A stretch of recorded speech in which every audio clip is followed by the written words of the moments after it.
There's a lot going on in the world right now.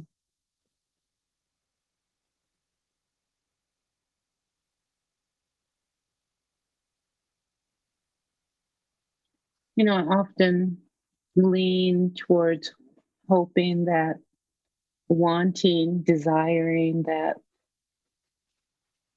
I can bring an offering without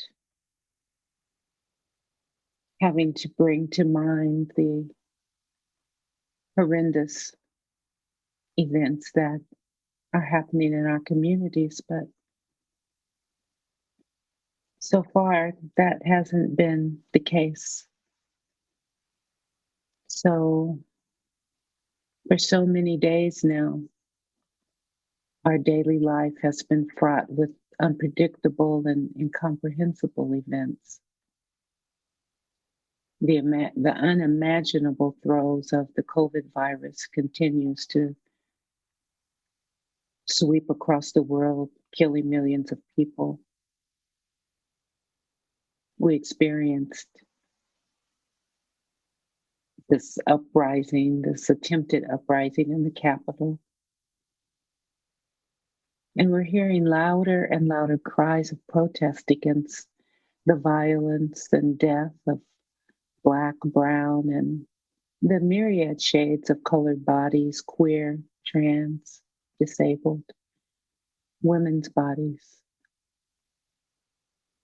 These have all been brought to the forefront of world consciousness through these protests, through these outcries, through the rage.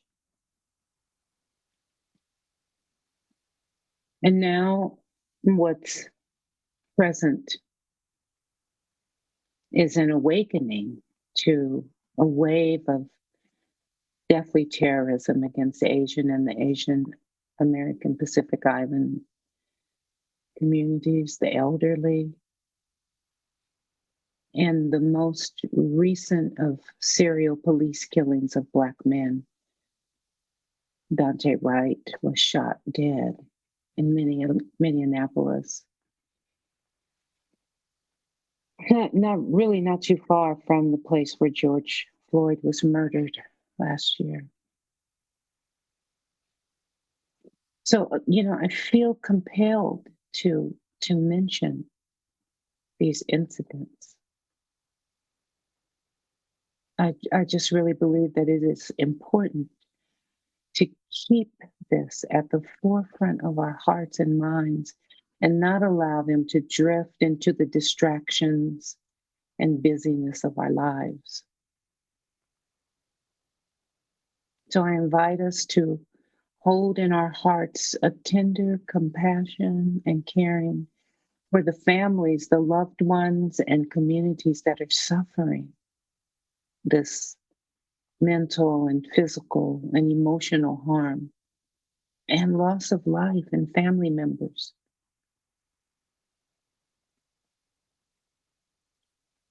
And as I talk about this, it brings me to the topic that I chose to bring about this evening, which is about remembering the sacredness of our being.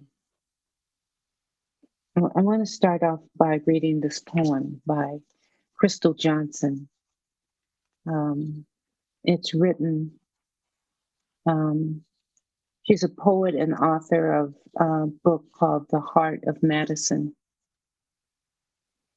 We forget that we are sacred, made up of intentional heartbeats, of divine breath, of souls kissed with wonder. We are made up of eyes that see magic and mouths that taste hope, ears that hear angels in everyday birdsong. We forget that all of us are sacred. So we turn our hearts to stone, move our breath too quickly through our bodies, never pause to recognize the subtle movement of each inhale, the subtle exhale of I love, I am in infinite love. Instead, we breathe busy and work at the endless things because we do not know that we are divine and we are free. We have forgotten the divinity of others and treat them like the cashier ringing our grocers. We do not see the treasure of their being. We do not see our hearts greeting them along the way. We forget to see their holiness to meet it with our own. Our faces turn to worship the wrong things, the light from the television, the music from our earbuds, the nice car and larger house.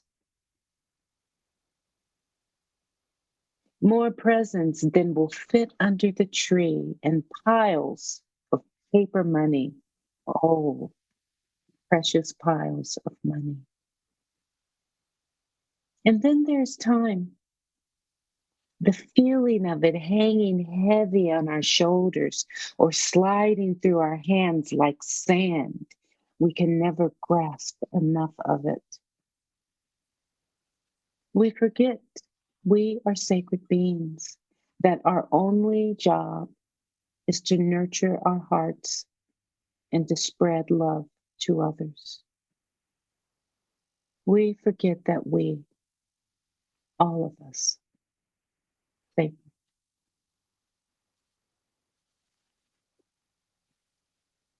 So here we are, a bag of liquid loosely held together by threads of flesh that are made up mostly of water.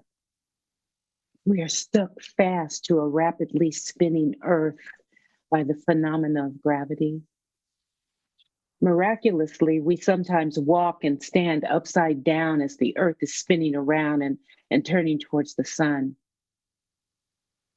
We have very little volition, almost none, at all the functions of our bodies, the breath breathing the body alive at 12 to 20 breaths per minute. And most of the time, we are not aware that we are breathing, just as was stated in the poem.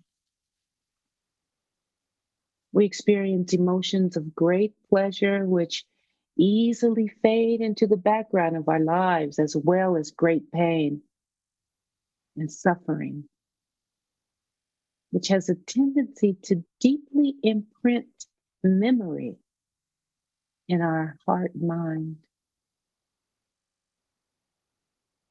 All show up internally in this magnificent vessel we call the body. Our lives in the scope of time are merely a flicker of an eyelash. Generally, unless we are fully in tune with our bodies, we don't know when our life's fire will be extinguished. I want to share this story in this sutta, the Buddhist states in the Balapandita Sutta in the Majjhima Nikaya.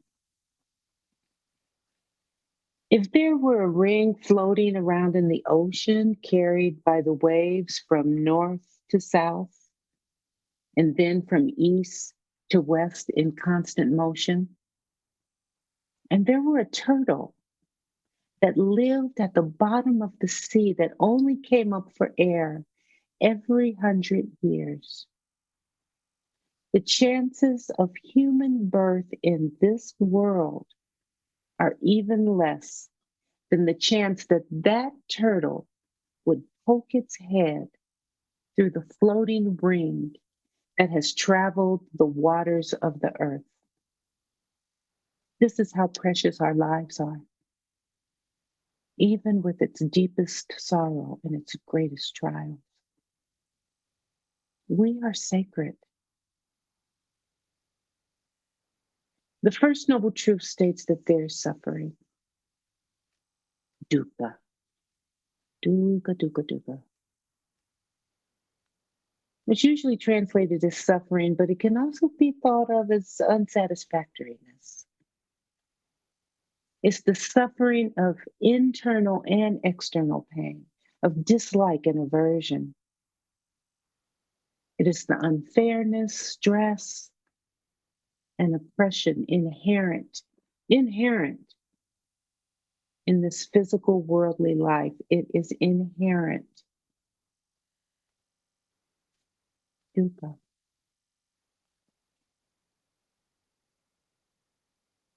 Part and parcel of this preciousness. Our practice aims us towards being liberated from this suffering, not as a way to slip into delusion or turn our gaze away from what is arising, but as a way to be with it with some lucidity and to be free of reactions that have been conditioned by past experiences. Zenju Earthland Manual. Buddhist priest in the Zen tradition states in a book entitled Dharma, Color, and Culture that freedom is defined as a way to live life awake and full of feeling. Feeling, not good feeling, not bad feeling, but all feeling, full of it. Fully understanding the first noble truth that there is suffering, that dissatisfaction exists, that we, every one of us, will experience it in some daily and even moment to moment form during our lifetime, lays one of the most significant, profound, and foundational underpinnings of our practice. To understand this fundamental truth is to prepare the soil of our existence for living a life that is awake and full of feeling. Being able not to run from feeling, not to grasp it. When we embody an internal knowing of this truth, one that is embedded in the body, that transcends conceptual, pragmatic thinking, we become lifted out of the worldly perception that suffering is personal.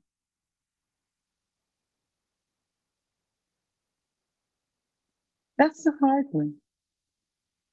Is suffering personal? What do you think? This realization actually removes the idea that gives rise to the notion that disappointment, change, impermanence, disaster are directly aimed at our very hearts. They're aimed at us. One of the pioneers of early childhood developmental studies, Jean Piaget, he investigated the perceptions of children and found that children between the age range of 2 and 7, at some point in their development, most likely believe that the sun and moon follow them as they move through the world. I believe that's true because I can remember. I remember when I first read that, it took my memory back to a time that I was riding in the car with my mother and I looked up at the sun and its warmth and its rays coming down on me and I knew it was following me around.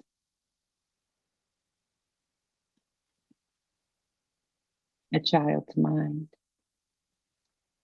This egocentric perception is a worldview that manifests in an undeveloped mind, not quite mature. Understanding the first noble truth, it matures our insight and removes us from the childlike perception that disaster, unhappiness, and unsatisfactoriness are personal, that the heavenly messengers, sickness, old age, and death, are personal attacks on our bodies. When we shift our conditioned perspective of dukkha as something personal towards the impersonal, we can see it as a doorway.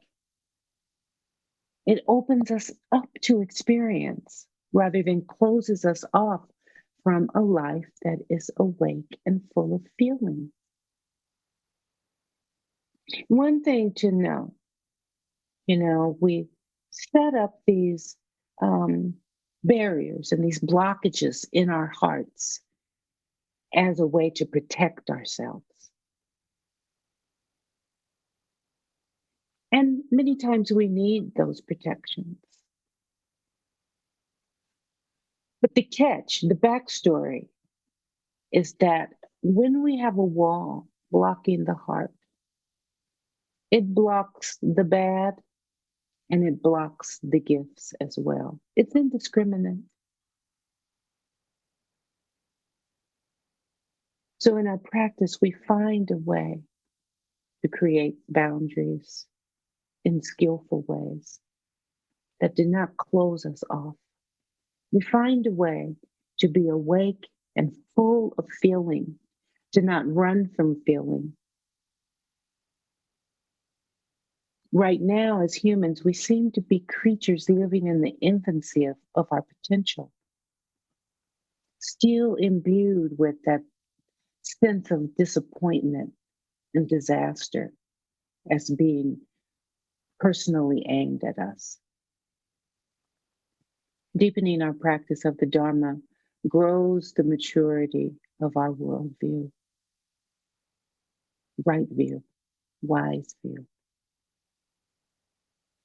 So, the practice of meditation teaches us to become mindful of the potential of the pause, which offers us in the moment awareness of what is arising, what is becoming activated in the body. This pause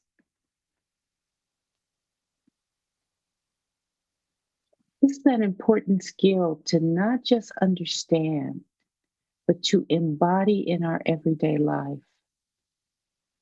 We practice this. We practiced it in our meditation today. Taking the pause to investigate thoughts that may arise, to examine, to witness what is arising in the moment-to-moment experience. This is essential for obtaining access to the truth of our experience. Ruth King. Ruth, many of you know Ruth, writer, Dharma teacher, badass. Ruth King defines the dukkha of life experiences as not personal, not perfect, not permanent. 3 Ps. So taking the pause, embracing the space in between the arising and the reaction, allows us the latitude to separate any knee-jerk reaction from the truth of the moment. Now, let me be clear. All of this is not to say that pain and physical suffering is not actually experienced in the body, that individuals and communities are not targets of violence and oppression. This too is a truth and comes to us from many directions, both internal and external.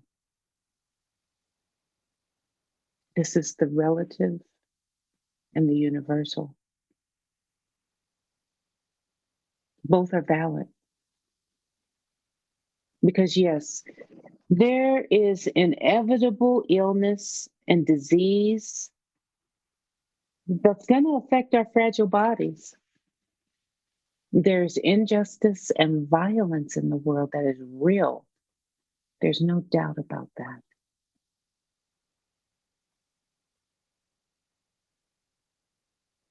And the working systems of the physical body have their own knee-jerk reactions of anything that threatens survival. We are both protected and beset by our internal autonomic and sympathetic systems that automatically store, draw to memory, and map conditioned reactions designed to maintain and enhance our physical survival. Our bodies are repositories of stored experiences and corresponding reactions that can become activated even at the suggestion, the memory of encountering an experience of harm that we have suffered in the past. Our body can react to that knee-jerk. So as we seek to become liberated from suffering, to create a refuge in a world whose inherent nature is that of suffering, we are charged. There's some responsibility in waking up. We are charged with cultivating the prowess of pausing. As we offer service within our communities and with each other in our shared growth on this path, in our sanghas, in our homes and families, our communities, we have a responsibility to know how to access the wisdom that is inherent in the pause.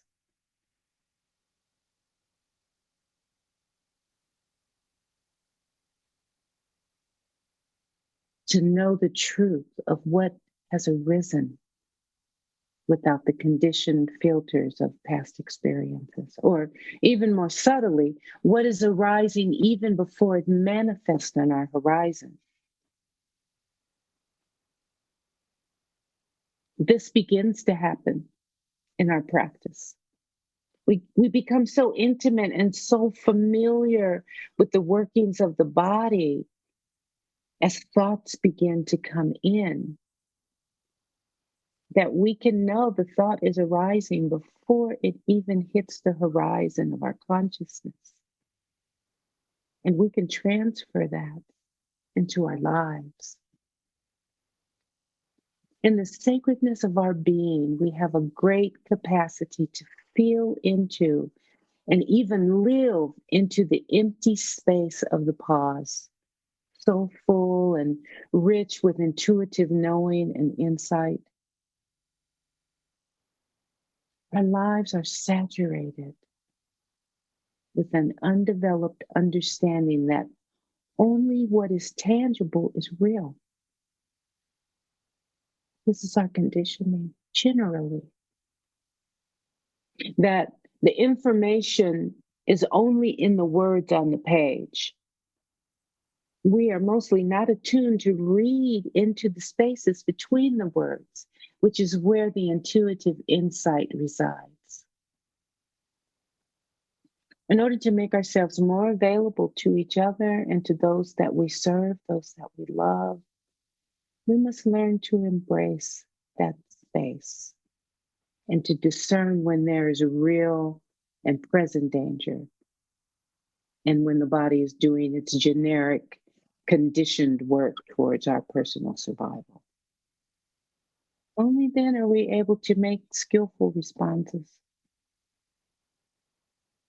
This is what is meant by seeing clearly.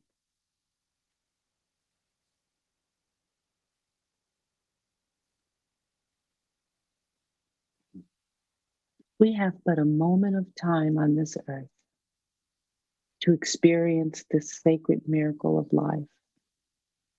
Here we are, born during this time, having found each other in this place, under this sky, sharing the radiance of this sun.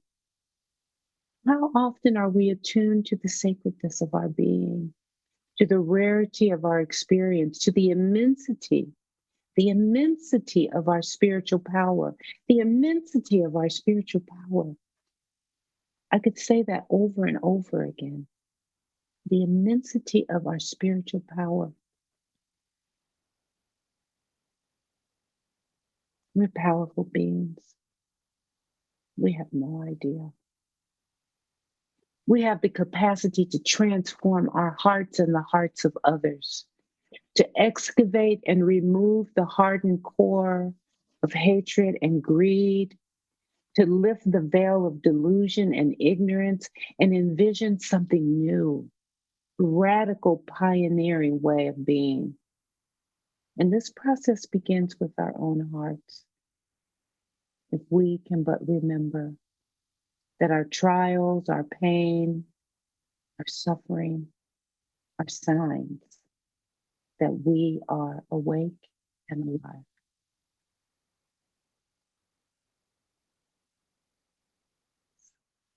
I just want to share this, the spark of this for me. I take for granted going up in an airplane, I mean, we're not going up in airplanes these days, but, when we were going up regularly, I just take it for granted. And one day I was up in the airplane and it was years ago, and there was a really silly movie on, like a Robin Williams movie or something was on. And I looked out the window and all of a sudden I realized, oh my God, I'm like up in the air looking at a movie, flying through the air at this like speed of whatever. And it was like somebody thought about that. And wow, took us off of the ground. And that's on a material level. But the power that we have to like transmit, to communicate without words, to connect far distances without, oh my goodness, I just had to stop on that one because that that one just really touched me. The suffering that we experience is determined a lot um, from our perceptions. From Now, that's not to say that if someone transgresses on you, commits violence against you, but sometimes even that's not personal. That could be a number of things. It could be mental illness. It could be just pure ignorance. But really, our suffering comes from our capacity, our perception of what has happened. So, as an example, there are incidents where people have done heinous things to family members, to people's children.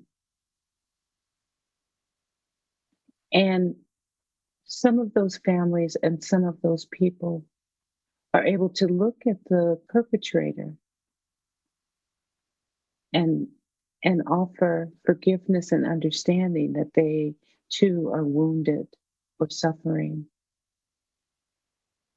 And it's a practice and it's not easy and it's a stretch. But I believe that we're not inherently bad. And that in so many ways, so many of us have gone astray from the truth of our beauty, from the truth of the love that we hold in our hearts, and we do serious harm. But it doesn't necessarily mean that it's personal. I can say that I have caused harm to people,